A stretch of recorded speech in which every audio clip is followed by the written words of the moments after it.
is a transplant or dialysis. So let's look at that a little bit. All right. Okay.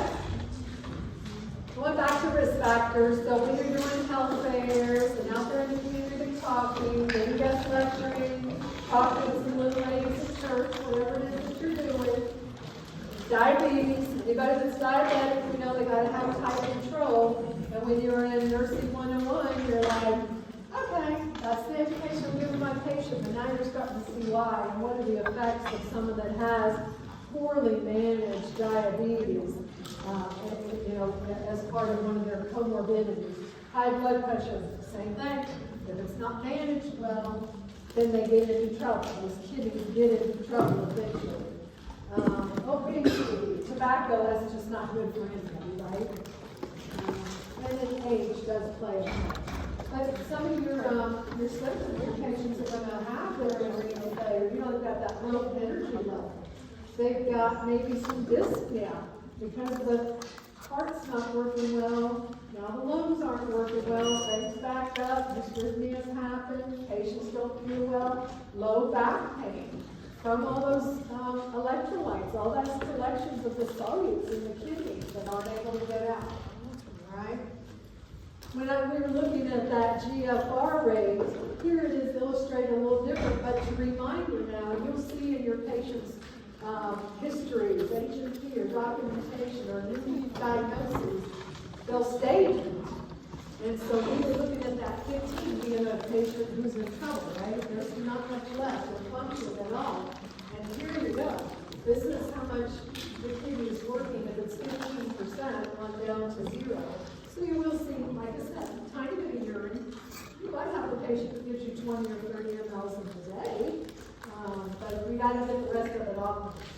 So how are we going to help? Here's some more. Here, you know, with all of those electrolytes in excess, and you've got a patient who's hypovolemic or hypervolemic, so they're going to have neuro symptoms. They're going to have possibly headaches, worst case scenario comas, seizures, even death. Going to have the gastric complications, poor healing, pruritus, that itchy skin, hematuria. So you can look at that slide and read it for some more of those symptoms.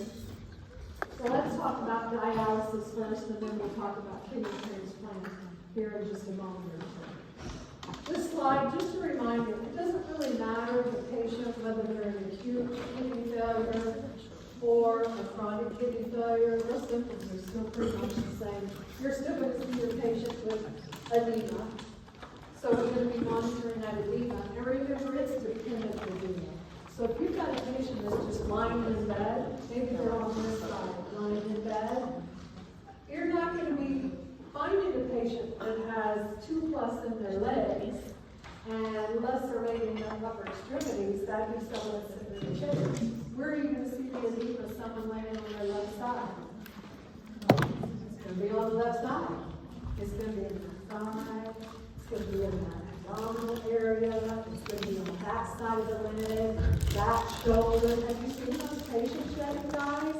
Where you're like, wow, that skin is so, the third spacing has fluid to the extent that when you mash, you can almost hear it.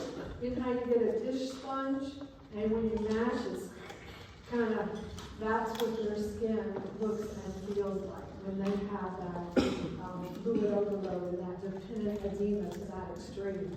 You've seen it in the legs, and that skin's a little tougher, right? And have you had clean edema yet, where you mash, and it's like half hour sometimes before it comes back out, if at all.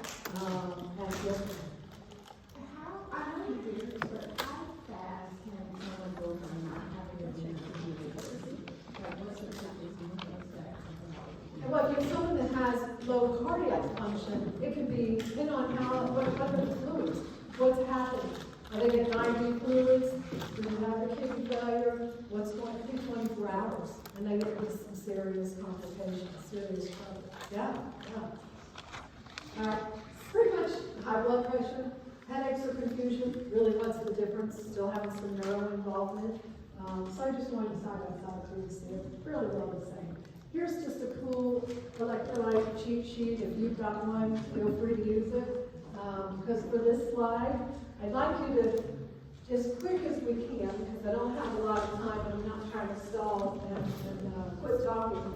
So in like 5 minutes, 6 minutes, get with a small group of people, try and conquer, come up with, if someone has too much sodium, calcium, phosphorus, if someone has too little. So look at this slide, kind of get together, give me some symptoms, what your patient will look like. 5 minutes. Care and share. What are the interventions or the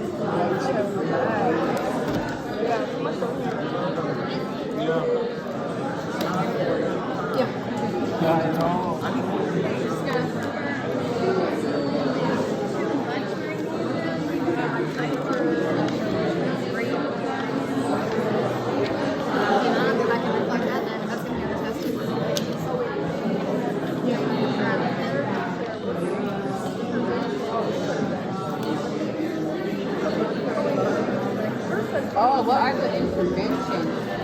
Okay. I'm not sure. Oh, this one said symptoms.